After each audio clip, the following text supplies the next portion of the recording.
Hogyan kezdjek imádkozni, kérdezik sokan. Ha egy színnel kellene válaszolni erre, akkor azt mondanám, hogy az ima színe a fehér. A fehér szín a teljes nyitottságot jelenti. Mostanában mindenfelé fehérré varázsolta az ég a földet. Fehér pólyába csomagolta Isten a hegyeket, a fákat, a zöldet és a koszosat egyaránt. De abban a pillanatban, hogy ráfröccsen valami erre a szép takaróra, elillan az álom. A fehéren azonnal meglátszik minden.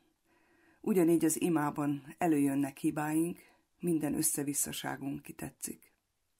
Ha Isten elé szeretnénk állni, akkor ezt vállalnunk kell. Itt nem a kiszámítható világ vár ránk, nem a kasszánál vagyunk, ahol fizetni lehet, hanem egész valónkkal jelen vagyunk. Nincs is másra szükség, csak arra, hogy figyeljünk. Az ima olyan, mintha egy tiszta, fehér lapot kiterítenénk. Amikor egyedül énekelünk, minden hiba azonnal hallatszik. Ha kórusban vagyunk, akkor jobban eltűnnek a hibák. A fehér ingen minden folt élesen látszik. Ami baj, ha ünnepel valaki, de hasznos, ha a betegágy mellett van. Az imádság figyelme olyan, mint a fehér vászon. Minden meglátszik ebben a csendben.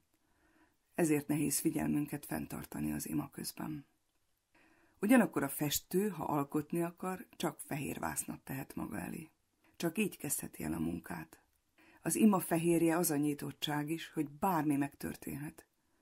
Istenem, itt vagyok, figyelek rád, és kérlek, figyelj rám. Ez az első lépés talán az imádság legnehezebb része. Nem szétszóródni, hanem jelen lenni. Nem arra gondolni, mi lesz fél óra múlva, vagy mi volt az előbb, hanem most mi van. És nem akarok senkinek segíteni, csak jelen lenni és figyelni. Hiszen a fehér az, amely minden színt magába foglal.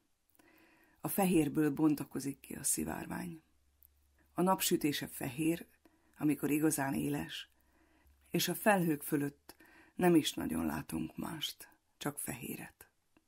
De őt láthatjuk, ha ülünk, ha fekszünk, ha elmélázunk, egyszerre észrevehetjük Isten jelenlétét, és akkor megszületik lelkünk figyelme. Ezért kérjük Istent kitartóan, türelemmel, hogy tanuljunk figyelni, kinyílni számára.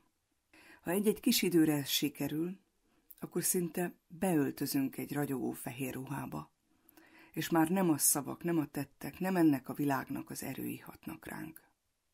A magyar nyelvben a figyelem és a fegyelem hasonló szavak.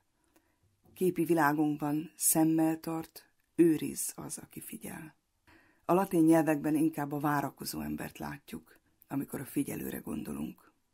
Mindkét esetben azt érezzük, mintha valaki felemelné tekintetünket. Arra vár a figyelő, hogy az ég találkozzon a földdel.